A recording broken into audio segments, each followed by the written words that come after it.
আসসালামু আলাইকুম প্রিয় শিক্ষার্থীরা, কেমন আছো? আশা করি সবাই সুস্থ আছো, নিরাপদে আছো।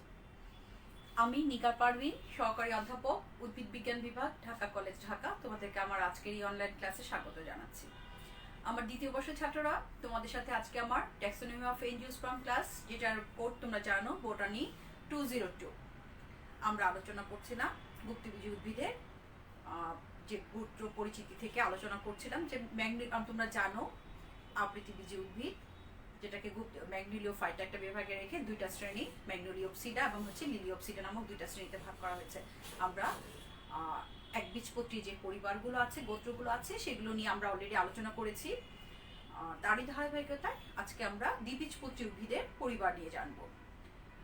শুরুতেই আমরা যেটা আদি থেকে বিবর্তন অনুযায়ী যেটা আদি থেকে উন্নত দিকে গিয়েছে সেই ধারা অনুসরণ করে আমরা সবচেয়ে আদি যে পরিবারটা দ্বিবীজপত্রীর, সেই আদি পরিবার ম্যাগনোলিয়াসিটা নিয়ে আলোচনা করব। ম্যাগনোলিয়াসি ফ্যামিলি একটি আদি উদ্ভিদ পরিবার, দ্বিবীজপত্রী উদ্ভিদ পরিবার। তোমাদের ক্লাসিফিকেশন পড়াতে পড়াতে আমি অনেক যেসব আলোচনা করেছি তোমরা অলরেডি জেনে গেছো, যে জানো যে দ্বিবীজপত্রী উদ্ভিদ পরিবারটা আবৃতবীজী উদ্ভিদের মধ্যে সবচেয়ে আদি পরিবার। আধুনিক বিজ্ঞানীদের মতে, ট্যাক্সোনমিস্টদের মতে, যে দ্বিবীজপত্রী পরিবারটা আবৃতবীজী উদ্ভিদের মধ্যে আদি এবং একবীজপত্রীটা উন্নত। সেই ধারাবাহিকতায় দ্বিবীজপত্রীর মধ্যে এমনকি সমস্ত আবৃতবীজী উদ্ভিদের মধ্যে আদি পরিবার বলা যায় ম্যাগনোলিয়াসি পরিবারটাকে। এই ম্যাগনোলিয়াসি পরিবারের বর্গ হচ্ছে ম্যাগনোলিয়ালিস এবং পরিবার বা গোত্র হচ্ছে কি ম্যাগনোলিয়াসি। এটার বর্গ হচ্ছে ম্যাগনোলিয়ালিস। তোমরা জানো আন্তর্জাতিক নিয়ম অনুসারে বর্গের নামের শেষে এসিতে শেষ হয়। এটার উপশ্রেণী হচ্ছে ম্যাগনোলিডি এবং শ্রেণী হচ্ছে ম্যাগনোলিওপসিডা। আন্তর্জাতিক নিয়ম অনুসারে শ্রেণীর নামের শেষে অপসিডাতে শেষ হয়। তো আমি যেটা বলছিলাম যে আমরা লিলিওপসিডা থেকে আমরা যে পরিবারগুলো জেনেছি, একবীজপত্রী লিলিওপসিডা বা একবীজপত্রী থেকে উদ্ভিদের গোত্রগুলো সম্পর্কে আমরা আলোচনা করেছি। আজকে আমরা দ্বিবীজপত্রী বা ম্যাগনোলিওপসিডা থেকে গোত্র আলোচনা করব। তার এই ধারাবাহিকতা আজকে সবচেয়ে আদি ধরনের একটা অনেক ক্ষেত্রে মনে করা হয় যে ডিজেনারেসি একটা পরিবার আছে যেটাকে আদি বলে মনে করা হয়, তবে মতভেদ আছে। তো যে যাই হোক, সেটা যখন বিবর্তন পড়াবো তখন এটা তো নিয়ে বলবো। আমরা আজকে পড়ছি ম্যাগনোলিয়াসি পরিবার। ম্যাগনোলিয়াসি পরিবারটা এটা কি আদি পরিবার এবং অধিকাংশ উদ্ভিদই এর হচ্ছে কি স্থলজ উদ্ভিদ বা উদ্ভিদগুলো কি স্থলবাসী এবং বৃক্ষ বা গুল্ম। গোত্র যখন আলোচনা করি, এটা প্র্যাকটিক্যালও আছে, যে জিনিসটা আমরা প্র্যাকটিক্যালিও আমরা করবো, প্র্যাকটিক্যাল তোমরা ব্যবহারিকে করবে। বা হচ্ছে আমি তোমাকে বলেছি যে গোত্র পড়ার সময়, পরিবার সম্পর্কে পড়ার সময় আমরা একটা ধারাবাহিক নিয়ম অনুসরণ করি, যে উদ্ভিদ সম্পর্কে জানি, বিস্তারটা কোথায়, তারপর হচ্ছে যে স্বভাবটা বা কি টাইপের উদ্ভিদ সেটা জানি, এবং হচ্ছে কি সাধারণ কিছু বৈশিষ্ট্য আমরা জানি। তো সেটা প্রথমে জেনে নিতে যে এটা কি টাইপের একটা উদ্ভিদ, বৃক্ষ বা গুল্ম টাইপের একটা উদ্ভিদ এবং হচ্ছে কি স্থলবাসী উদ্ভিদ। সাধারণত উঁচু অঞ্চলে বা পাহাড়ি বা টিলাতে এই উদ্ভিদগুলো ভালো পাওয়া যায়। এটা বিস্তারটা কোথায় সাধারণত, মানে যেটা বলছিলাম যে নাতিশীতোষ্ণ এবং গ্রীষ্মমণ্ডলীয় অঞ্চলে এটার বিস্তার দেখা যায়। এটার অসংখ্য প্রজাতি, মানে অসংখ্য বলা যায় না, এতে 10 থেকে তোমার 13টি গণ রয়েছে। এই ম্যাগনোলিয়াসি পরিবারের গণ হচ্ছে 10 থেকে 13টি হতে পারে এবং 2 শতাধিক 200 এর অধিক তোমার প্রজাতি রয়েছে। যদিও এটা নিয়ে একটু মতভেদও রয়েছে ম্যাগনোলিয়াসি পরিবারে। সাধারণত উল্লেখযোগ্য যে উদ্ভিদগুলো আমরা আমাদের দেশে দেখতে পাই, যে তোমরা স্বর্ণচপার নাম শুনেছ, মাইকেলিয়া যেটাকে বলা হয় যে স্বর্ণচপা, সেটা আমাদের দেশে মোটামুটি অনেক জায়গায় পাওয়া যায়, সেটা তোমরা দেখেছো। তারপর যে লিলিওডেন্ড্রন একটা নাম শুনেছো, যেটা হচ্ছে যে লিলিওডেন্ড্রন টিউলিপিফ্লোরা, যে টিউলিপটা, সেটা অবশ্য আমাদের দেশে পাওয়া যায় না। আর একটা আছে যে ম্যাগনোলিয়া গ্র্যান্ডিফ্লোরা। তো উল্লেখযোগ্য কতগুলো উদ্ভিদ, তো এর মধ্যে হচ্ছে ম্যাগনোলিয়ার 77টি প্রজাতি রয়েছে। কি বলছিলাম, যে উল্লেখযোগ্য কতগুলো উদ্ভিদের মধ্যে ম্যাগনোলিয়া যেটা কি হচ্ছে কি উদয়পদ্ম গ্র্যান্ডিফ্লোরা, আমি পরে কয়েকটা উদ্ভিদের নাম বলার সময় বলবো। এটার প্রায় 77টি স্পিসিস রয়েছে। মাইকেলিয়ার রয়েছে 13টি মতো স্পিসিস ঠিক আছে, বা 15 স্পেসিস বলা যায়, 15টি প্রজাতি। এবং টোনোমা এর মাত্র একটি স্পেসিস রয়েছে, যা দেখা যায় যে নাতিশীতোষ্ণ এবং হচ্ছে কি গ্রীষ্মমণ্ডলীয় উত্তর গোলার্ধে পাওয়া যায় এটা। এবং হচ্ছে যে আরেকটা যেটা বললাম যে লিরিওডেন্ড্রন, আরেকটা নাম স্পেসিস বলেছি লিরিওডেন্ড্রন। হ্যাঁ, এগুলো উত্তর আমেরিকা বলো, তারপর ওয়েস্ট ইন্ডিজ বলো, ব্রাজিল বলো, মালয়েশিয়া, এই অঞ্চলগুলোতেও এটা পাওয়া যায়। ঠিক আছে, এই উদ্ভিদগুলো তো কি বলেছি যে এটা স্থলবাসী বৃক্ষ বা গুল্ম টাইপের একটা উদ্ভিদ। এবং হচ্ছে কি এটাতে কি দেখা যায় যে তৈল গ্রন্থি দেখা যায় এই উদ্ভিদের ক্ষেত্রে, এটা একটা বিশেষ বৈশিষ্ট্য। এবং হচ্ছে অনেকটা নগ্নবীজী উদ্ভিদের মধ্যে মতো সোপানাকার প্রাকৃত দেখা যায়, যেটা কি না এর একটা শনাক্তকারী বৈশিষ্ট্য বলা যায়। তাহলে আমরা কি বললাম যে ম্যাগনোলিয়া, আমাদের কয়েকটা গুরুত্বপূর্ণ উদ্ভিদের যদি নাম বলি এই শ্রেণীর, যেটা আমাদের এখানে মোটামুটি পাওয়া যায় হচ্ছে মাইকেলিয়া বা স্বর্ণচাপা। তোমরা জানো যেটা কি মাইকেলিয়া চম্পাকা, যেটা বৈজ্ঞানিক নাম হচ্ছে মাইকেলিয়া চম্পাকা। ম্যাগনোলিয়া কতগুলো প্রজাতি আছে, যার মধ্যে উল্লেখযোগ্য হচ্ছে ম্যাগনোলিয়াসের ফ্যামিলির মধ্যে গুরুত্বপূর্ণ কতগুলো উদ্ভিদের মধ্যে উল্লেখযোগ্য হচ্ছে ম্যাগনোলিয়া গ্র্যান্ডিফ্লোরা, যেটা কি বাংলা নাম হচ্ছে কি উদয়পদ্ম, মাইকেলিয়া চম্পাকা যেটা যে স্বর্ণচাপা। ঠিক আছে, তারপর টোলোমা আছে, লিওডেন্ড্রন টিউলিপিফেরা যেটা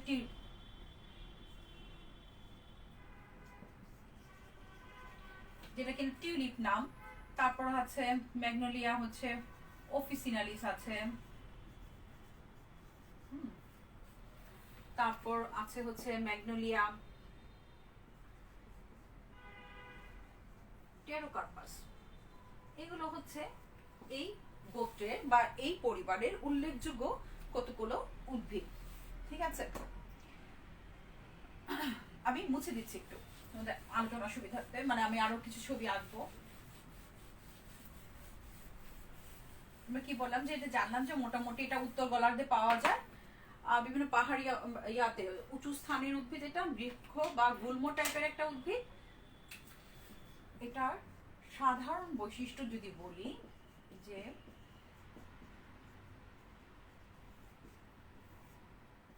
সাধারণ বৈশিষ্ট্যের মধ্যে প্রথমে কি আসতেছে যে স্বভাব বা প্রকৃতি, যেটা আমি আগেও বললাম যে এটা বৃক্ষ বা গুল্ম টাইপের একটা উদ্ভিদ, স্থলবাসী উদ্ভিদ, এবং হচ্ছে কি এটা উঁচু জায়গায় পাওয়া যায়। ঠিক আছে, এবং হচ্ছে এটা এই শ্রেণীর উদ্ভিদের বা এই গোত্রের উদ্ভিদের ক্ষেত্রে দেখা যায় যে গায়ে এক ধরনের বিশেষ ধরনের তৈল গ্রন্থি দেখা যায়।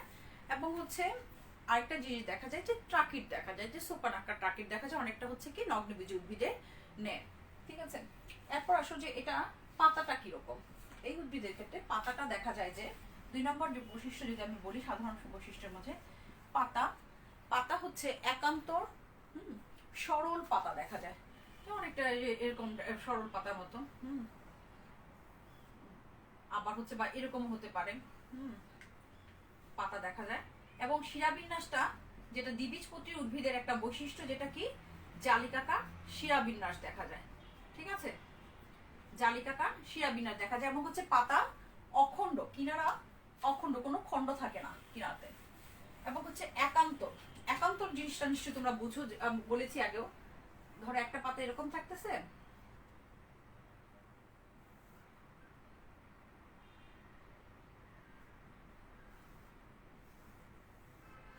একটা এরকম। ঠিক আছে,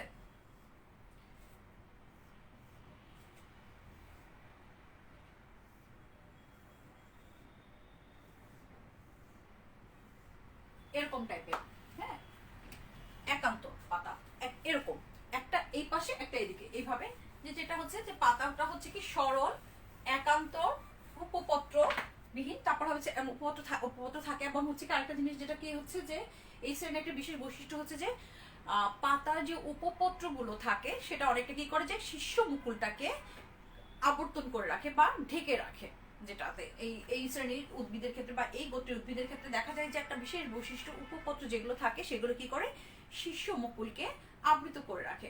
এবং যখন কিনা এটা ঝরে যায় তখন এটা কি ধরনের এক ধরনের দাগ থেকে যায়, যেটাকে বলা হয় লিভ স্কার বলা হয়। আচ্ছা, যেটা বলেছিলাম যে পাতাটা হচ্ছে সরল একান্ত এবং হচ্ছে কি উপপত্র আছে যেটা শীর্ষ মুকুলকে আবৃত করে রাখে। এবং শিরাবিন্যাসটা হচ্ছে কি জালিকাকার শিরাবিন্যাস দেখা যায়, যেটা হচ্ছে দ্বিবীজপত্রী উদ্ভিদের একটা সাধারণ বৈশিষ্ট্য। এবার আসো পুষ্পটা কিরকম। পুষ্পটা এটা ক্ষেত্রে পুষ্পটা হচ্ছে যে বৃহৎ, বড় আকারের পুষ্প দেখা যায় এবং হচ্ছে কি একক পুষ্প। তোমাদের যখন শ্রেণীবিন্যাস পড়াচ্ছিলাম তখন দেখা গিয়েছে যে যে বৈশিষ্ট্য কিছু বৈশিষ্ট্য বলেছিলাম, মনে আছে নিশ্চয় তালিকা যেহেতু আদি উদ্ভিদ সেহেতু এটা কি একক পুষ্পটা একটা পুষ্প একটা আদি বৈশিষ্ট্য। তো ম্যাগনোলিয়াসে যেহেতু একটা আদি উদ্ভিদ পরিবার সেক্ষেত্রে এখানে দেখা যাচ্ছে যে এই যে একক বৈশিষ্ট্যটা সেটা একটা আদি বৈশিষ্ট্য। এবং হচ্ছে কি উভলিঙ্গ, পুষ্পটা কি উভলিঙ্গ, কদাচিৎ অল্প কিছু ক্ষেত্রে এটা দেখা যায় যে এক লিঙ্গ হতে পারে। বৃহৎ পুষ্প একক, উভলিঙ্গ এবং হচ্ছে কি সুদৃশ্য, দেখতে সুন্দর অনেক ফুলগুলো, সুদৃশ্য এবং হচ্ছে কি ব্র্যাক্ট যুক্ত। ঠিক আছে, যে ব্র্যাক্ট গুলো আছে স্পেদেনে ব্র্যাক্ট যুক্ত এটা। হ্যাঁ, উভলিঙ্গ এবং হচ্ছে সবৃন্ত। আরেকটা বৈশিষ্ট্য কি সুদৃশ্য, সবৃন্ত, ব্র্যাক্ট যুক্ত, বহুপতিসম। এটা হচ্ছে পুষ্প। তো পুষ্পের পরে আসো নেক্সট, আমি এটা মুছে দিচ্ছি যে তোমার বোর্ডটা ছোট।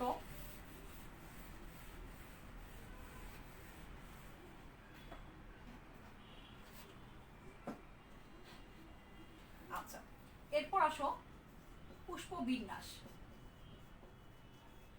পুষ্প বিন্যাসটা হচ্ছে একক সাইমোস, মানে হচ্ছে যে একটা ইয়াতে ওকে একটাই ফুল দেখা যায় বড় আকারে, যে মঞ্জুরিতে একটা ইয়াতে মানে একটা মঞ্জুদণ্ডের মাথার মধ্যে দেখা যায় যে একটা ফুল থাকে, একক পুষ্প হিসেবে থাকে। যেমন যে জবাতে যেটা তোমার কমন যেটা দেখে থাকবা যে জবার ক্ষেত্রে দেখা যায় যে কি একটা করে পুষ্প থাকে একক, সেটা হচ্ছে পুষ্প বিন্যাসটা হচ্ছে একক এবং হচ্ছে কি সাইমোস। তো পুষ্পপুট, তোদেরকে আগেও বলেছি পুষ্পপুট শব্দটা যে ক্ষেত্রে বলা হয় যে বৃতি এবং দলকে আলাদা করা যায় না সেটাকে বলা হচ্ছে, সেই সমস্ত পুষ্পের ক্ষেত্রে কি বলা হয় কি পুষ্পপুট বা পেরিয়েন্ট। পুষ্পপুট বা পেরিয়েন্ট যে ক্ষেত্রে কিনা বৃতি এবং দলকে আলাদা করা যায় না সেটাকে বলা হয় যে পুষ্পপুট বা পেরিয়েন্ট বলা হয়। তো এক্ষেত্রে পুষ্পপুট সংখ্যাটা হচ্ছে কি 9টি। হ্যাঁ, বৃতি এবং দলকে এটাতে আলাদা করা যায় না এবং দেখা যায় যে একটা ইয়া যে 9টি এটা হলো বিভিন্ন স্তরে সজ্জিত থাকে, মানে 3টা স্তরে দেখা যায় যে 3টা স্তরে বিভক্ত থাকে এবং বাইরের যে স্তরটা থাকে আমি যখন পুষ্প প্রতীক আঁকবো তখন সেটা তোমরা ইয়ে করতে পারবে। যে এই যে পুষ্পপুটের কথা বললাম যে বৃতি এবং হচ্ছে কি দলকে আলাদা করা যায় না এই ক্ষেত্রে, এবং হচ্ছে 3টা স্তবকে সজ্জিত, বাইরের স্তবকগুলো দেখতে অনেকটা বৃতির নেয় এবং ভেতরের গুলো যেগুলো থাকে পাপড়িগুলো, মানে ভেতরে যে পুষ্পপুটটা থাকে সেটা অনেকটা দল বা পাপড়ির নেয়। ঠিক আছে, এবং হচ্ছে কি এটা তোমাদেরকে অর্কিডিসি পড়ানোর সময় কিন্তু আমি বলেছিলাম যে অর্কিডিসিতেও কি দেখা যায় যে লাস্ট যে ক্লাসে পড়েছিলাম মনে আছে নিশ্চয়ই, যে অর্কিডিসির ক্ষেত্রে মাঝে দুটি ট্যাপার একটা বড় হয়ে একটা আকৃতি বিশেষ আকৃতি ধারণ করে সেটাকে কি বলা হয় ল্যাবেলাম বলা হয়, যেখানে কিনা স্পার থাকে। তো এক্ষেত্রেও হচ্ছে যে পুষ্পপুট দেখা যায় যে 9টি এবং হচ্ছে কি 2-3টা স্তবকে মানে 3টা স্তরে সজ্জিত, বাইরের গুলো দেখতে কিসের মতো বৃতির মতো এবং হচ্ছে ভেতরের গুলো স্তবক গুলো অনেকটা পাপড়ির মতো দেখতে। এরপর আসো পুংকেশর। তারপর কি এগুলো হচ্ছে ফুলের বিভিন্ন অংশ, পুংকেশর, স্ত্রীকেশর। ঠিক আছে, তারপর কি হবে বলো, ফল, বীজ। ঠিক আছে, এরকম সাধারণ বৈশিষ্ট্যগুলো এভাবে আসে, পুংকেশর, স্ত্রীকেশর, তারপর হচ্ছে যে ফল, অমরা বিন্যাস আসে, তারপর ফল আসে, বীজের সংখ্যা আসে, পুষ্প সংকেত আসে, এভাবে ধারাবাহিকভাবে লিখতে হয়। তো এখানে দেখা যায় যে পুষ্পের ক্ষেত্রে যে একটা লম্বা অক্ষের মতো এক্ষেত্রে দেখা যায় যে একটা লম্বা পুষ্পাক্ষ দেখা যায়। এই ম্যাগনোলিয়াসি পরিবারের একটা বিশেষ বৈশিষ্ট্য লম্বা অক্ষের নিয়ে একটা পুষ্পাক্ষ থাকে যার মধ্যে কিনা অসংখ্য পুষ্পপুট সজ্জিত থাকে। হ্যাঁ, আমি এখানে তোমাদেরকে দেখাচ্ছি।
বলেছি যে অসংখ্য পুষ্পপত্র থাকে, যেটা সরি অসংখ্য উপপত্র থাকে, যেটা কিনা শীর্ষ মুকুলকে কি করে রাখে, আবৃত করে রাখে বা বেষ্টন করে রাখে। তো যদি এটা বলি যে দৈহিক গঠন যদি বলি, যে একটা বিটপের অংশ যদি বলি, এই জায়গাটা হচ্ছে কি কাণ্ড। হ্যাঁ, তোমরা জানো যে এটা কি কাণ্ড। এইগুলো হচ্ছে, এটা পাতা, আর এটা কি ফুলের অংশ, যেটা যেটা কি পাপড়ি বা ফুল যদি বলি যে ফুলের অংশ, যে হ্যাঁ এটা হলো পাপড়ি, এটা কাণ্ড। এই ছবিটা হচ্ছে কি একটা বিটপের অংশ। ঠিক আছে, যে ম্যাগনোলিয়াসি পরিবারের ক্ষেত্রে দেখা যায় যে উভলিঙ্গের পুংকেশর স্ত্রীকেশর, যে অসংখ্য পুংকেশর থাকে এবং হচ্ছে কি অসংখ্য স্ত্রীকেশর বা গর্ভপত্র এখানে দেখা যায়। তো এই যে যেটা বললাম যে এটা হলো বিটপের একটা অংশে যদি দেখা যায় যে এখানে এটা কাণ্ড, এটা পাতা, এটা পাতা, এটা হলো পাপড়ি বা ফুলের যে ইয়াটা, যেটা যে তৃতীয়স্তবকটা ইয়েতে। আর এটা হচ্ছে যে ফুলের ভিতরে যে কি থাকে অসংখ্য ধরনের, এখানে তো বীজ এবং দলকে তো আলাদা করে চেনা যায় না, যেটা বলছি যেটা ফুল যদি বলি ফুল এটা। আর এখানে যেটা হচ্ছে কি পুংকেশর, এগুলো এগুলো হচ্ছে কি স্ত্রী কেশর। আমি আরেকটা ছবি আঁকতেছি, এটা মুছে দিচ্ছে। এই পর্যন্ত কি দেখতে পেরেছো নিশ্চয়ই? এখানে দেখা যায় যে এই পরিবারের একটা বিশেষ বৈশিষ্ট্য যেটা, যে অসংখ্য পুংকেশর থাকে এবং যেগুলো হচ্ছে কি মুক্ত, পুংকেশর গুলো কি মুক্ত এবং হচ্ছে কি সর্পিল আকারে সজ্জিত থাকে একটা পুষ্পাক্ষের মধ্যে। লম্বা যে একটা অক্ষের নিয়ে পুষ্পাক্ষ থাকে, সেখানে সর্পিল আকারে সজ্জিত থাকে। বৈশিষ্ট্য অনুযায়ী, শ্রেণীবিন্যাসের বৈশিষ্ট্য অনুযায়ী, যেখানে আমরা আগেও জেনেছি যে অসংখ্য এবং হচ্ছে একই রকম পুষ্পপত্র বা পুংকেশর আদি এবং ভিন্ন রকম কম সংখ্যায় কম পুংকেশরটা হচ্ছে কি একটা উন্নত বৈশিষ্ট্য, যেটা তোমরা কিনা দেখেছো যে অর্কিডেসি পরিবারের ক্ষেত্রে আমি পড়ানোর সময় বলেছি যে একটা উন্নত বৈশিষ্ট্য কম সংখ্যক পুংকেশর। তো এই ক্ষেত্রে দেখা যায় যে পুংকেশরের সংখ্যা ম্যাগনোলিয়াসির ক্ষেত্রে অসংখ্য পুংকেশর দেখা যায়, এবং পুংকেশর গুলো হচ্ছে যে একটা যে লম্বা অক্ষের মতো সজ্জিত একটা পুষ্পাক্ষের মধ্যে থাকে।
এগুলো হচ্ছে পুংকেশর। এটা হচ্ছে মুক্ত গর্ভপত্র বা কার্পেল, মুক্ত গর্ভপত্র বা কার্পেল। এখানে হচ্ছে যে কি বলেছে যে পুষ্পপুর একটা লম্বা সর্পিল আকার সজ্জিত পুষ্পাক্ষের মধ্যে অসংখ্য পুষ্পপুররা কি সর্পিল আকারে সজ্জিত থাকে। তোমরা আদি বৈশিষ্ট্যের মধ্যে জানো যে কি হচ্ছে সর্পিল আকারে সজ্জিত পুষ্পপত্র বলো, পুংকেশর বলো, সেটা হচ্ছে আদি বৈশিষ্ট্য, এবং চক্রাকারটা হচ্ছে উন্নত। এখানে হচ্ছে কি সর্পিল আকারে সজ্জিত পুষ্পপত্র থাকে, যেটা হচ্ছে কি আদি বৈশিষ্ট্য। ঠিক আছে, এখানে দেখা যায় যে পুষ্পক্ষে লম্বা পুষ্পক্ষের উপর অসংখ্য পুষ্পপত্র সজ্জিকার থাকে। এখানে হচ্ছে পুংকেশরী গুলো, এগুলো হচ্ছে কি মুক্ত গর্ভপত্র। এটা একটা পুষ্পপুটে মুক্ত অবস্থায় গর্ভপত্র, এগুলো মুক্ত গর্ভপত্র, এবং হচ্ছে এটা অসংখ্য সর্পিল আকারে সজ্জিত, যেটা বললাম যে পুংকেশর। তো এখানে দেখা যায় যে পুংকেশর গুলো হচ্ছে খাটো পুংদণ্ড দেখা যায়, পুংদণ্ডটা খাটো আকারের, এবং হচ্ছে কি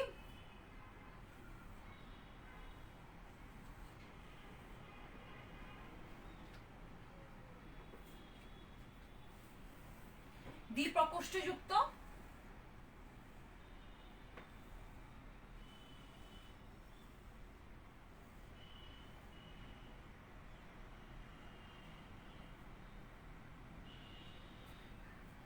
পুংদণ্ডটা এটা হচ্ছে পুংদণ্ড, এটা একটা পুংকেশরের ছবি।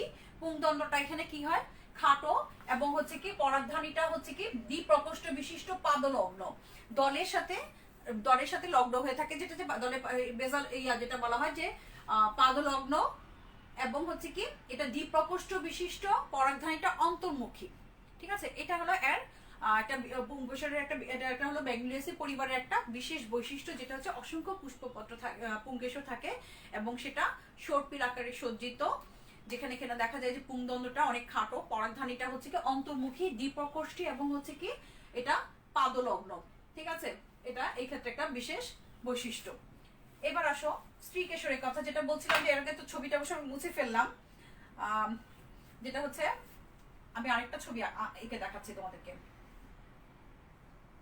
আসলে এখানে অনেক ছবি, এটা বোর্ডে এইভাবে ক্লাসে কতটুকু দেখতে পাচ্ছ তোমরা আমি জানি না।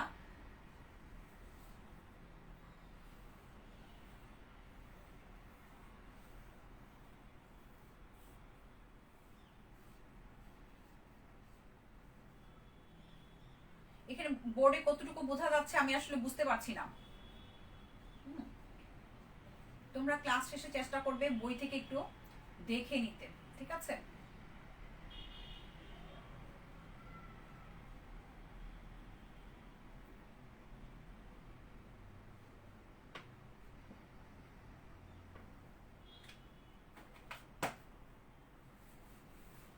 এই অংশটুকু আমি একটু পরে আঁকছি।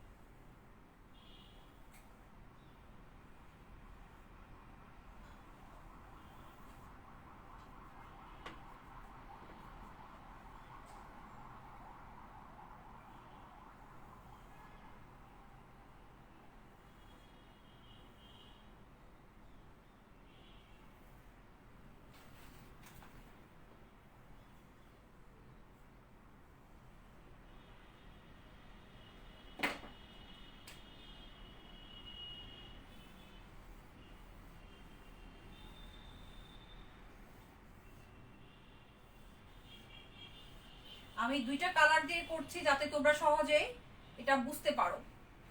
তোমাদের বোঝার সুবিধার্থে আমি দুইটা কালার দিয়ে করছি। যদিও ক্লাসে বোর্ডের মতো মানে এতটা ক্লিয়ার হবে কিনা আমি জানি না, তোমাদের কাছে মোবাইল কতটুকু দেখতে পাচ্ছ তোমরা। যেটুকু দেখতে পাচ্ছ তোমরা একটু খেয়াল করে দেখো যে দুইটা কালার দিয়ে আমি করে দিয়েছি তোমাদের বোঝার সুবিধার্থে।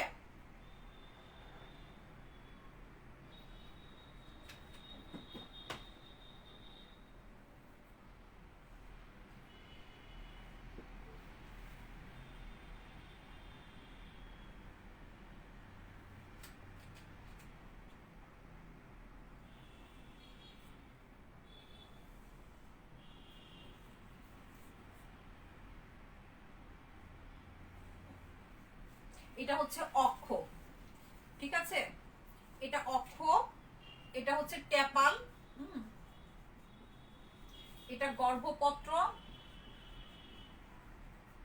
এই অংশটা হচ্ছে কি পুংকেশর। এগুলো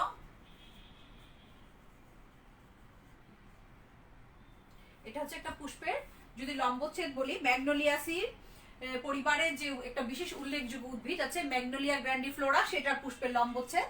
এখানে দেখো যে একটা কি লম্বা অক্ষের মতো পুষ্পাক্ষে সেখানে সজ্জিত থাকে, অসংখ্য পুংকেশর থাকে এবং মাঝখানে কি থাকে এগুলো হচ্ছে গর্ভপত্র, এবং চারদিকে যেগুলো হচ্ছে কি ট্যাপাল বলা হয়। বীতি এবং দল এখানে আলাদা করে বোঝা যায় না। তো এইটা কিন্তু এই ছবিটা আমি মুছতে চাচ্ছি না, কারণ হচ্ছে যে এটার সাথে একটা ডেসক্রিপশন আছে যেটা বলে দিব। আসলে পুংকেশরটা আগে একর দরকার ছিল, ঠিক আছে? তো যেটা কি বলছে যে স্ত্রীকেশরের সংখ্যা যে অসংখ্য গর্ভপত্র বা কার্পেল থাকে, যেগুলো কিনা প্রত্যেকটা গর্ভপত্র থেকে আলাদা করে একটা করে গর্ভাশয় উৎপন্ন হতে পারে, তৈরি হতে পারে এক্ষেত্রে। এবং অবশ্য ব্যতিক্রমও আছে, যেমন হচ্ছে যে প্যাকাইলার্নাস একটা প্রজাতি আছে যে ক্ষেত্রে এটা ব্যতিক্রম দেখা যায়। এখানে স্ত্রীকেশর হচ্ছে অসংখ্য মুক্ত গর্ভপত্র থাকে এবং হচ্ছে কি গর্ভাশয়টা হচ্ছে অধিগর্ভ গর্ভাশয়। গর্ভাশয়টা অধিগর্ভ গর্ভাশয় কেন? যে গর্ভাশয়ের যে অন্যান্য অংশটা যখন কিনা। অধিগর্ভ গর্ভাশয়টা আমি খেয়াল বলছি, তোমরা একটু খেয়াল করে দেখো যে গর্ভাশয়টা বিভিন্ন ধরনের হতে পারে। অধগর্ভ হতে পারে, অধিগর্ভ হতে পারে, বা সুপিরিয়র হতে পারে, অধগর্ভ বা অধগর্ভ হতে পারে, বিভিন্ন ধরনের হতে পারে। যে সমস্ত কিনা ক্ষেত্রে দেখা যায় যে গর্ভাশয়ের যে অন্যান্য অংশগুলো, যে পুংকেশর, স্ত্রীকেশর, গর্ভাশয়, এগুলো হচ্ছে যে উপরের দিকে থাকে এবং গর্ভাশয়টা নিচের দিকে থাকে, সেটাকে বলা হচ্ছে যে অধিগর্ভ গর্ভাশয়। ঠিক আছে, তো এক্ষেত্রে গর্ভাশয়টা হচ্ছে কি অধিগর্ভ গর্ভাশয়। গর্ভদণ্ড হচ্ছে একটি, গর্ভমুণ্ড একটি, এবং গর্ভাশয়ে যে ডিম্বকটা থাকে সেটা হচ্ছে অধমুখী, প্রতিপক্ষে একটি করে ডিম্বক থাকে, এবং হচ্ছে অম্রাবিন্যাসটা বহুপাঙ্ক্তীয় বা অক্ষীয় অম্রাবিন্যাস এখানে দেখা যায়। এরপর আসো ফল। ফলের ক্ষেত্রে যেটা দেখা যায় যে আমি এখানে একটা ছবি আঁকছি, দেখো। তো ফলের ক্ষেত্রে দেখা যায় যে ফল হচ্ছে ফলিকলের গুচ্ছ, অনেকটা সামারা বা হচ্ছে একটা ফুল থেকে একাধিক ফল উৎপন্ন হয়। হ্যাঁ, একটা কি বলেছি যে একটা ফুল থেকে একাধিক ফল উৎপন্ন হয়। ফলটা হচ্ছে কি ফলিকলের গুচ্ছ, বিদারী। এই যে দেখো ফলিকলের গুচ্ছ, এটা হচ্ছে কি দেখো তোমরা দেখতে পাচ্ছ আশা করি যে ফলটা হচ্ছে কি ফলিকলের গুচ্ছ একটি ফুল থেকে। এই যে ছবিটা এখানে দিয়েছি দেখো, ফলিকলের গুচ্ছ একটি ফুল থেকে একাধিক ফল উৎপন্ন, যে ফলিকলের গুচ্ছ তৈরি হয়, এবং এটা হচ্ছে বিদারী। ঠিক আছে, বা বেরি হচ্ছে কি সামারা টাইপের। এবার আসো ভ্রূণটা কিরকম। ভ্রূণটা হচ্ছে ক্ষুদ্র সস্যল একটা ভ্রূণ দেখা যায়, এবং হচ্ছে একটা ফিনিকুলাস নামক একটা সুতা দ্বারা বীজটা যুক্ত থাকে, প্রথমে ঝুলন্ত থাকে। কি দ্বারা ঝুলন্ত থাকে? এটা একটা বিশেষ বৈশিষ্ট্য এই পরিবারের বা এই গোত্রের একটা বিশেষ বৈশিষ্ট্য। ফিনিকুলাস নামক একটা সুতান্নে দণ্ড বলা যায়, যে বা সুতান্নে একটা যে অংশ থাকে সেটাকে বলা হচ্ছে যে ফিনিকুলাস বলা হচ্ছে, যে সেটা দ্বারা কি থাকে বীজটা প্রথমে ঝুলন্ত থাকে। হ্যাঁ, এখানে বীজটা হচ্ছে কি ক্ষুদ্র, ভ্রূণটা হচ্ছে কি ভ্রূণটা ক্ষুদ্র, বীজ হচ্ছে সস্যল বীজ দেখা যায়। এটাই পরিবারের বৈশিষ্ট্য, এবং হচ্ছে ক্রোমোজোম সংখ্যা হচ্ছে 38। ক্রোমোজোম সংখ্যা 38। ঠিক আছে, আচ্ছা।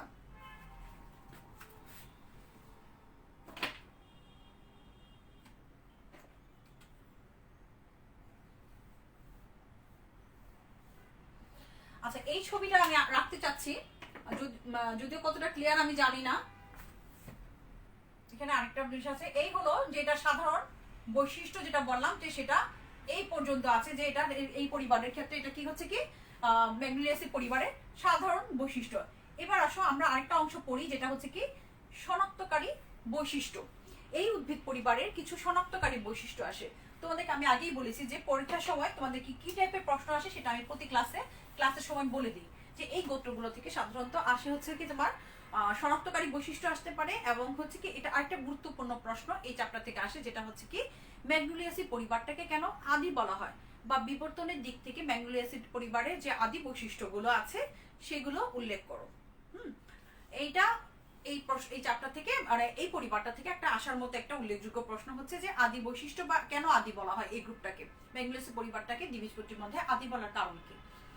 আচ্ছা, তার আগে আসো একটু শনাক্তকারী বৈশিষ্ট্য বলে নিই, যে যদিও সাধারণ বৈশিষ্ট্যের মাঝে কিছু বৈশিষ্ট্য চলে আসছে, যেটা হচ্ছে কি বৃক্ষ বা গুল্ম, এটা একটা বিশেষ একটা বৈশিষ্ট্য যেটাকে শনাক্তকারী বৈশিষ্ট্য বলা যায়। আবার পাতার ক্ষেত্রে কি বলেছিলাম, যে পাতাটা কি সরল, একান্তর, এবং হচ্ছে উপপত্র থাকে। এই ক্ষেত্রে উপপত্রগুলো কি করে, যে শীর্ষকাণ্ডকে কি করে বেষ্টন করে রাখে, এবং হচ্ছে পরবর্তীকালে যখন ঝরে যায় তখন এটার মধ্যে কি থাকে এক ধরনের দাগ থেকে যায়, যেটাকে বলা হচ্ছে কি লিভ স্কার। কি বলা হয়? লিভ স্কার। আচ্ছা, পুষ্পপুটটা তো বললাম, যে পুষ্পপুটটাতে হচ্ছে কি যেটা ক্ষেত্রে বীজ এবং দলকে আলাদা করা যায় না। এখানে পুষ্পাক্ষ হচ্ছে একটা লম্বা অক্ষের ন্যায় একটা পুষ্পাক্ষ থাকে, যেখানে সর্পিল আকারে সজ্জিত পুষ্পপুট থাকে। পুষ্পপুট কোনগুলো? বৃতি, ধরো পুষ্পপুটের লম্বা অক্ষের মধ্যে ক্রমান্বয়ে যে বিভিন্ন ধরনের যে পুষ্পপত্র থাকে, যেমন হচ্ছে পুষ্পপুট থাকতে পারে, পুংকেশর, স্ত্রীকেশর, এগুলো সর্পিল আকারে সজ্জিত থাকে। পুংকেশরটা অসংখ্য পুংকেশর এখানে দেখা যায়, যেটা সর্পিল আকারে এই অক্ষের উপর সজ্জিত। এই যে এখানে যে অসংখ্য পুংকেশর সর্পিল আকারে একটা অক্ষ আছে, সেই অক্ষের উপরে সজ্জিত, যেটাকে এটা একটা এর বিশেষ একটা শনাক্তকারী বৈশিষ্ট্য বলা যায়। ঠিক আছে, আরেকটা জিনিস যেটা হচ্ছে যে গর্ভপত্র হচ্ছে অসংখ্য গর্ভপত্র মুক্ত এবং কি সর্পিল আকারে অক্ষর প্রদেশ সজ্জিত, এবং প্রতিটি গর্ভপত্র থেকে বা কার্পেল থেকে একটা করে গর্ভাশয় তৈরি হয়। এটা এই পরিবারের একটা বিশেষ শনাক্তকারী বৈশিষ্ট্য। আরেকটা জিনিস যেটা আছে যে এই পরিবারের ক্ষেত্রে যেটা দেখা যায় যে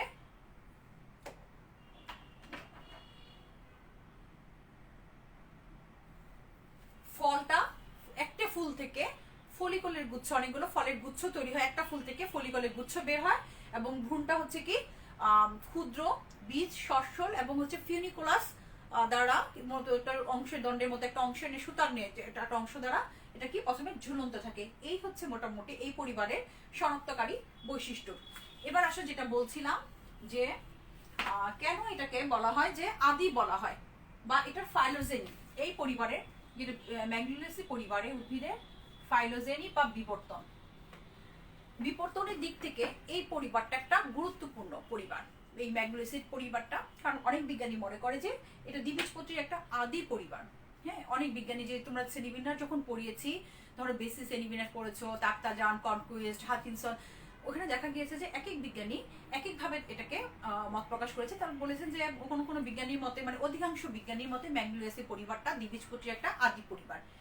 এবং হচ্ছে কি যেহেতু গুপ্তবীজী উদ্ভিদের মধ্যে দ্বিবীজপত্রীটা আগে এসছে, সেই হিসেবে বলা হয় যে সমগ্র আবৃতবীজী উদ্ভিদের মধ্যে ম্যাগনোলিয়াসিটা একটা আদি পরিবার। সেই হিসেবে বলা যায় যে বিবর্তনের দিক থেকে এক বিশেষ গুরুত্ব রয়েছে। আর এটার হচ্ছে কি যদি বলা যায়, অনেক বিজ্ঞানী বললাম যে কার রেফারেন্স তোমাকে অবশ্যই দিতে হবে, যেটা হচ্ছে কি বেসি বলো, হাচিনসন বলো, ওনাদের মতে হচ্ছে কার কার মতে বলেছি যে বেসি, হাচিনসন, ওনাদের মতে হচ্ছে কি দ্বিবীজপত্রীর আদি পরিবারটা হচ্ছে কি ম্যাগনোলিয়াসি পরিবার, এবং আদি বর্গটা হচ্ছে ম্যাগনোলিয়ারিস। তাদের মতে হচ্ছে কি তারা মনে করে যে এই যে দ্বিবীজপত্রী যে ম্যাগনোলিয়াসি পরিবারটা, সেটার মধ্যে যে লম্বা অক্ষের নিয়ে যে একটা পুষ্পাক্ষ দেখা যায়, সেটার মধ্যে যে অবস্থিত যে পুষ্পের বিভিন্ন অংশ, যেমন হচ্ছে পুষ্পপুট বলো, পুংকেশর বলো, স্ত্রীকেশর বলো, এগুলো অনেকটা বেনিটাইটালিস বর্গের নগ্নবীজী উদ্ভিদের বাইস্পোরাঞ্জিয়া স্ট্রোবিলাসের মতো। কিসের মতো? নগ্নবীজী উদ্ভিদের যে একটা বর্গ আছে, জিমনোস্পার্মির অনেকগুলো, আমি যখন ক্লাসিফিকেশন পড়েছিলাম তখন বলেছিলাম যে জিমনোস্পার্মির যে বর্গগুলোর নাম পড়েছিলাম, তো যে বেইটাটিলিস বলো, গিনগোয়ালিস বলো, নিটালিস বলো, এরকম বিভিন্ন বর্গ পড়িয়েছিলাম। সেই হিসেবে তোমাদের বেইটাটিলিস বর্গটার কথা আশা করি মনে আছে। বেইটাটিলিস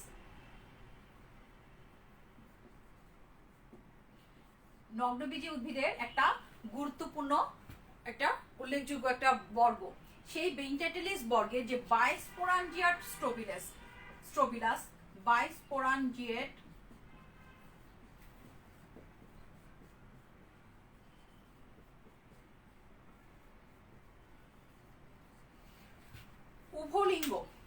উভলিঙ্গ বৈশিষ্ট্যটা আদি বৈশিষ্ট্য।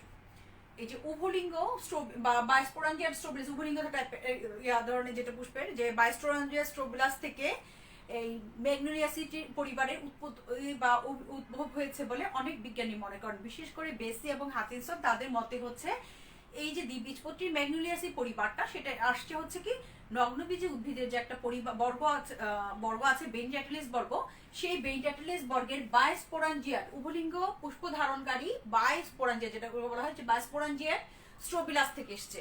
তাদের মতে বিবর্তনের মাধ্যমে এই যে বাইরে এই যে ব্র্যাক থেকে মনে করা হয় যে পুষ্পপুট, এবং মাইক্রোস্পোরোফিল থেকে পুংকেশর, এবং মেগাস্পোরোফিল থেকে স্ত্রীকেশর বা হচ্ছে এই যে ম্যাগনোলিয়াসি পরিবারের স্ত্রীকেশরের উদ্ভব হয়েছে বলে মনে করা হয়।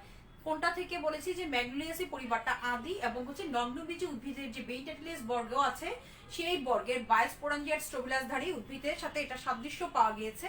তাদের মতে বিবর্তনের মাধ্যমে এই যে বাইরের বন্ধাস্তবক বা ব্র্যাক থেকে হলো পুংকেশর, সরি বাইরের ব্র্যাক থেকে হলো পুষ্পপুট, এবং তার পরবর্তী স্তরটা যেটা মাইক্রোস্পোরোফিল ধারী স্ট্রোবিলাস থেকে পুংকেশর, এবং মেগাস্পোরোফিল ধারী স্ট্রোবিলাস থেকে স্ত্রীকেশরের উদ্ভব হয়েছে বলে মনে করা হয়।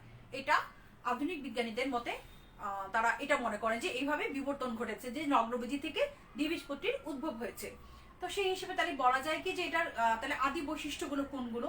তাহলে যদি বলেছি যে প্রশ্ন আসতে পারে যে ম্যাগনোলিয়াসি পরিবারটার আদি বৈশিষ্ট্য বা এটাকে আদি পরিবার কেন মনে করা হয়, সেক্ষেত্রে তোমরা এই কথাগুলো অবশ্যই লিখবে এবং লিখবে কি পয়েন্ট আকারে লিখবে। তাহলে আসো দেখি যে আদি বৈশিষ্ট্যগুলো কোনগুলো। যদি বলি যে নাম্বার 1 যে আদি বৈশিষ্ট্য কোনগুলো, এটার যে পুষ্পের কথা বললাম যে উভলিঙ্গ পুষ্পটা হচ্ছে কি আদি বৈশিষ্ট্য। আধুনিক বিজ্ঞানীদের মতে অধিকাংশ বিজ্ঞানীরা মনে করে যে উভলিঙ্গ পুষ্পটা আদি এবং হচ্ছে একলিঙ্গ উন্নত। এটার অবশ্য সপক্ষে যুক্তি আছে। তারা মনে করেন যে উভলিঙ্গ পুষ্প থেকে কোনো একটা কারণে একটা ধরো শ্রীকেশর বা পুংকেশর বিলুপ্তি হয়ে কি করেছে যে একলিঙ্গ পুষ্পধারী উদ্ভিদের উৎপত্তি হয়েছে। তো সেই হিসেবে বলা হচ্ছে যে এখানে হচ্ছে যে উভলিঙ্গ যে পুষ্পটা, উভলিঙ্গ বড় আকারের সুদৃশ্য স্পেদেনে ব্রাড যুক্ত, স্পেদেনে ব্রাড যুক্ত যে এটা সেটা এই পরিবারে দেখা যায়, যেটা একটা আদি বৈশিষ্ট্য। এরপর আসলে যে লম্বা অক্ষের নেই, এটা তাহলে মানে কি বললাম যে আমি প্রথম বৈশিষ্ট্যটা কি বলেছি যে পুষ্প হচ্ছে বড় একক উভলিঙ্গ এবং স্পেদেনে ব্রাড যুক্ত।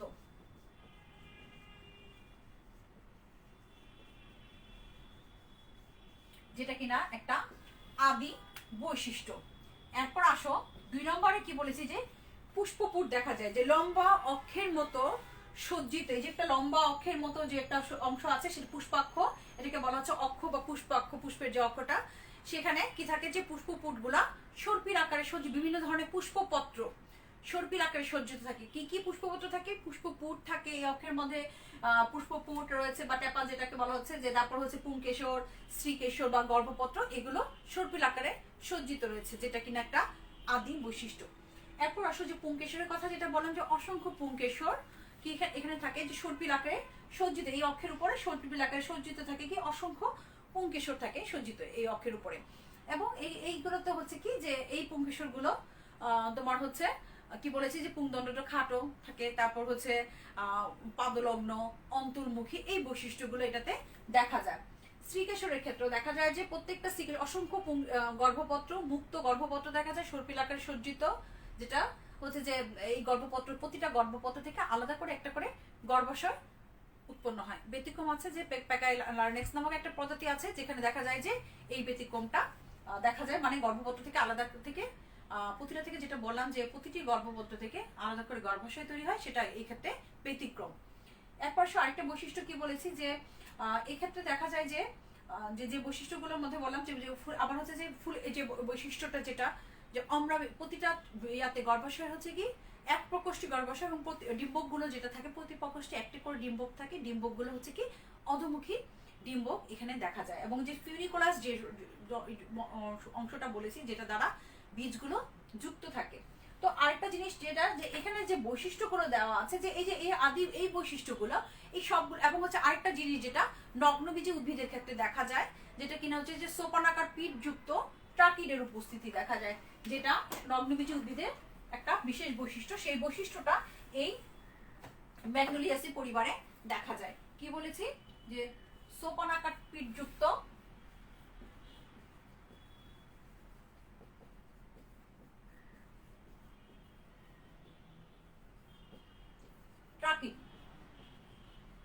দেখা যায়। এটা নগ্নবীজী উদ্ভিদের একটা বিশেষ বৈশিষ্ট্য, যে বৈশিষ্ট্যটা কিনা এই ম্যাগনোলিয়াসি উদ্ভিদ পরিবারে দেখা যায়। সোপানাকার পিঠযুক্ত টাকিট দেখা যায়, এবং অনেক ক্ষেত্রে ভ্যাসেল অনুপস্থিত। ভ্যাসেল সাধারণত কি নগ্নবীজী উদ্ভিদগুলোতে দেখা যায় না। তো সেই হিসেবেও এগুলো হচ্ছে কি এই আদি বৈশিষ্ট্য ম্যাগনোলিয়াসি উদ্ভিদ পরিবারে দেখা যায়। তো এই যে আদি বৈশিষ্ট্যগুলো, এই সমস্ত কারণে মনে করা হয় যে ম্যাগনোলিয়াসি পরিবারটা দ্বিবীজপত্রী উদ্ভিদের মধ্যে সবচেয়ে আদি পরিবার। এটা ফসিল রেকর্ডও এটা সমর্থন করে। কিভাবে? যে দেখো যে 13 কোটি বছর পূর্বে যে ক্রিটেসিয়াস যুগে যে গুপ্তবীজ উদ্ভিদের ফসিলগুলো পাওয়া গিয়েছে, সেখানে ম্যাগনোলিয়াকে পাওয়া গিয়েছে। কত? যে 13 কোটি বছর পূর্বে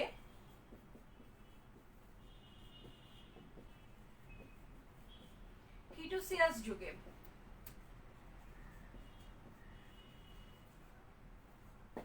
আমরা তোমরা জানো গুপ্তবীজ উদ্ভিদের উৎপত্তি হচ্ছে আজ থেকে 12 কোটি বছর পূর্বে জুরাসিক পিরিয়ডে। এটা সবাই জানো মোটামুটি যে গুপ্তবীজ উদ্ভিদের উৎপত্তি কবে, যে 13 কোটি বছর পূর্বে যে ফসিল পাওয়া গিয়েছে ক্রিটেসিয়াস যুগে, সেখানে দেখা গিয়েছে যে ক্রিটেসিয়াস যুগে যে ফসিলগুলো পাওয়া গিয়েছে, সেখানে কি পাওয়া গিয়েছে? ম্যাগনোলিয়াটা পাওয়া গিয়েছে, যেটা কিনা সমর্থন করে যে এই যে ম্যাগনোলিয়াসি পরিবারটা আদি পরিবার, সেটা ফসিল রেকর্ড প্রমাণ করে। যে এই যে ম্যাগনোলিয়ার কথা বললাম যে সেটা সেই ক্রিপ্টোসিয়াস যুগেও এটার ফসিল রয়েছে। তাই এবং বর্তমানে যে ম্যাগনোলিয়াসি পরিবারটা পাওয়া যায় তার অনেকগুলো বৈশিষ্ট্য সেই যে ফসিলের কথা বলেছি ম্যাগনোলিয়া সেটার সাথে সাদৃশ্যযুক্ত। সেই হিসেবে কিন্তু ম্যাগনোলিয়াসি পরিবারটাকেও কিন্তু একটা লিভিং ফসিল বলা যায়, জীবন্ত জীবন্ত জীবাশ্ম বলা যায়। ঠিক আছে, কি বলা হয়? লিভিং ফসিল বা জীবন্ত জীবাশ্ম। কোনটাকে বলা হয়? ম্যাগনোলিয়াসি পরিবারটাকে কি বলা হয়? Living fossil. ম্যাগনোলিয়াটাকে বলা হয় লিভিং ফসিল। কারণ কি বললাম যে এই যে 13 কোটি বছর পূর্বে যে ফসিলগুলো পাওয়া গিয়েছে ক্রিটোসিয়াস যুগে, গুপ্তবীজী উদ্ভিদের বা মৃতবীজী উদ্ভিদের যে ফসিল পাওয়া গিয়েছে সেখানে ম্যাগনোলিয়া রয়েছে। এবং এখন যে ম্যাগনোলিয়াস পরিবারের যে ম্যাগনোলিয়াটা পাওয়া যায় বা অন্যান্য উদ্ভিদ পাওয়া যায় তার সাথে এই যে ম্যাগনোলিয়ার ফসিলের বেশ মিল থাকায় এবং এই উদ্ভিদগুলো যেহেতু কি বর্তমানে জীবিত আছে, আমরা জানি কি লিভিং ফসিল কোনগুলোকে বলা হয়? যে অতীতে বর্তমান কালের কোন উদ্ভিদ এক সময় মানে ছিল যে উদ্ভিদগুলো বর্তমানে নেই, ফসিল হয়ে গিয়েছে, সেই ফসিল উদ্ভিদগুলোর সাথে যদি বর্তমানে কোনো উদ্ভিদের সাদৃশ্য থাকে সেটাকে কি বলা হচ্ছে? যে জীবন্ত জীবাশ্ম বলা হয়। যে এক সময় ছিল কিন্তু বিলুপ্ত হয়ে গেছে, ফসিল হয়ে গিয়েছে, সেই ফসিল উদ্ভিদের সাথে যদি বর্তমানে কোনো উদ্ভিদের সাদৃশ্য থাকে সেটাকে বলা হয় কি? ফসিল বলা হয়, জীবন্ত জীবাশ্ম বলা হয়। তো তোমরা জানো যে সাইকাসকে জীবন্ত জীবাশ্ম বলা হয়, এটা অনেক পড়ছো তোমরা, তাই না? যে জিমনোস্পার্মের ক্ষেত্রে পড়েছো যে সাইকাসকে কেন জীবন্ত জীবাশ্ম বলা হয়, যে সাইকাডিলিস বর্গের অনেক উদ্ভিদের সাথে বর্তমান যে সাইকাসের উদ্ভিদের মিল আছে দেখা যায় যে মিল থাকার কারণে এটাকে বলা হচ্ছে যে কি জীবন্ত জীবাশ্ম। তো সেই হিসেবে ম্যাগনোলিয়াসি পরিবারে যে ম্যাগনোলিয়ার কথা বললাম সেটাকে বলা হচ্ছে যে লিভিং ফসিল বলা হচ্ছে। কেন? যে এই যে বললাম যে 13 কোটি বছর পূর্বে ক্রিটোসিয়াস যুগে যে গুপ্তবীজী উদ্ভিদগুলো পাওয়া গিয়েছে সেখানেও ম্যাগনোলিয়ার ফসিল পাওয়া গিয়েছে, যেটা কিনা বর্তমান কালে যে ম্যাগনোলিয়া আছে সেটার সাথে সাদৃশ্যযুক্ত। সেই হিসেবে বলা যায় যে এটা ম্যাগনোলিয়াকে বলা হয় লিভিং ফসিল। আচ্ছা, আরেকটা জিনিস যেটা যে বিবর্তনের কথা বলছিলাম, তো এটা আমি এখন মুছে দিচ্ছি। তাত্তাচান, এই যে ম্যাগনোলিয়াসি পরিবারের বিবর্তনের কথা বলছি, যে সেই হিসেবে যদি একটা এক্সাম্পল দিচ্ছি তোমাদেরকে, তাত্তাজানের কথা বলছি যে তোমরা তাত্তাজানের নাম শুনেছো যে জাতিজনী শ্রেণীবিন্যাস একটা উল্লেখযোগ্য শ্রেণীবিন্যাস প্রদান করেছে। তাত্তাজান সর্বপ্রথম 1980-তে যে শ্রেণীবিন্যাসটা প্রদান করেছিলেন সেখানে মানে তার শ্রেণীবিন্যাসের যে প্রথম যে সংস্করণ 1980-তে, সেখানে উনি বলেছেন যে কি ম্যাগনোলিয়াসি পরিবারটা দ্বিবীজপত্রী উদ্ভিদের মধ্যে একটা আদি পরিবার। হ্যাঁ, কিন্তু পরবর্তীকালে উনি যখন 1997-এ যখন আবার আরেকটা সংস্করণ বের করলেন সেখানে আবার যে বললেন যে না, ডিজেনাসের একটা পরিবার আছে যেটা কিনা কি আদি পরিবার, ম্যাগনোলিয়াসি পরিবারটা আদি না। উনি তখন ম্যাগনোলিয়াসি পরিবারটা থেকে দ্বিমত করলেন যে এটা দ্বিতীয় আদি পরিবার হিসেবে মনে করলেন। কনকুইস্ট বলো, ব্যানসন বলো, তাদের মতে আবার হচ্ছে কি তারা আবার এই ব্যাপারে একমত যে ম্যাগনোলিয়াসি পরিবারটাকে ওনারা ম্যাগনোলিয়ালিস বর্গের মধ্যে রেখেছে। বাট ওনাদের মতে হচ্ছে এটা কার মতে? কনকুইস্ট এবং ব্যানসনের মতে। ঠিক আছে, কনকুইস্ট সবচেয়ে আধুনিক শ্রেণীবিন্যাস প্রদান, আমরা যেটা বলি যে জাতিজনী শ্রেণীবিন্যাসের ক্ষেত্রে সবচেয়ে আধুনিক যে শ্রেণীবিন্যাসটা সেটা হচ্ছে কি কনকুইস্টের শ্রেণীবিন্যাস। সেই শ্রেণীবিন্যাসের এখন ব্যানসন, কনকুইস্ট ওনারা বলেছে যে ম্যাগনোলিয়াসি পরিবারটা আদি। হ্যাঁ, কিন্তু ম্যাগনোলিয়াসি পরিবারটা ম্যাগনোলিয়াসি বর্গের অন্তর্ভুক্ত আদি, কিন্তু সবচেয়ে আদি পরিবারটা হচ্ছে দ্বিবীজপত্রী কনকুইস্টের মতে উইন্টারেসি। এরকম বিভিন্ন বিজ্ঞানীর মধ্যে দ্বিমত রয়েছে আসলে। হ্যাঁ, তারপর বিভিন্ন ফসিল রেকর্ড বড় বা বিভিন্ন বিবর্তনের যে ইয়াগুলো আছে, বৈশিষ্ট্যগুলো পাওয়া যায় যেগুলো সেগুলোতে ধারাবাহিকতা অনুসরণ করলে বোঝা যায় যে ম্যাগনোলিয়াসি পরিবারটা দ্বিবীজপত্রীর মধ্যে সবচেয়ে আদি বলা যায়। হ্যাঁ, তো ফসিল রেকর্ডও যেটা সমর্থন করেন। তো যেটা বলছিলাম যে দ্বিমতের কথা বলছিলাম যে কনকুইস্ট বলেছে যে ম্যাগনোলিয়ালিস বর্গের মধ্যে ম্যাগনোলিয়াসের অন্তর্ভুক্ত এবং হচ্ছে আদি পরিবারটা উইন্টারেসি, এটা হচ্ছে কনকুইস্টের মতে। আবার অনেকেই মনে করে যে ম্যাগনোলিয়াসিটা থেকে ম্যাগনোলিয়াসির সাথে অ্যানোরাসের একটা পরিবার আছে যেটার সাথে এটা সাদৃশ্যযুক্ত। যাই হোক, পরবর্তীতে 2009 তাত্তাজান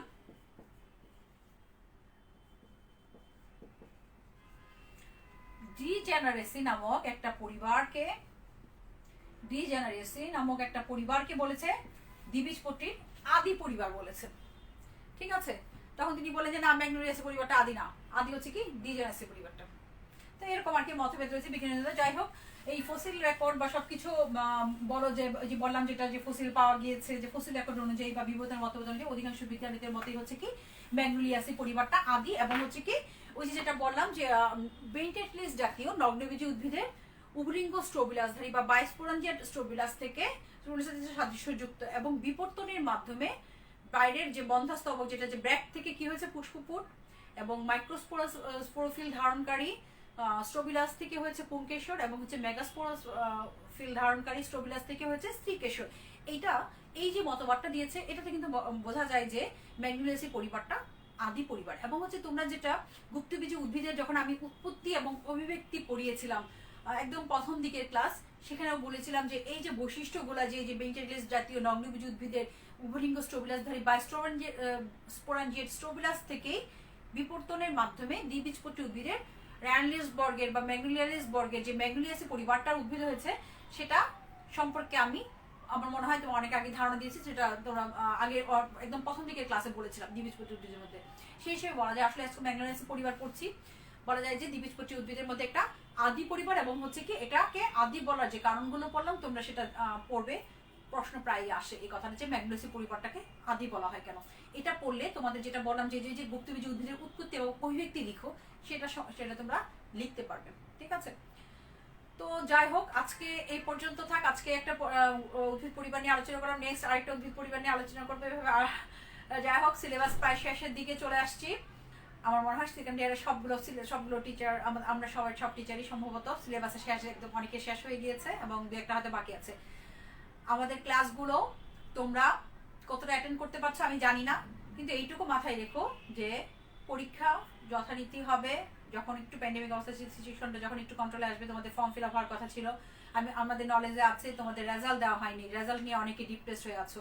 কোনো আমরা ইউনিভার্সিটিতে যোগাযোগ করেছি, আমাদের টিচাররা জানেন এবং ইউনিভার্সিটিও জানেন তোমাদের রেজাল্ট।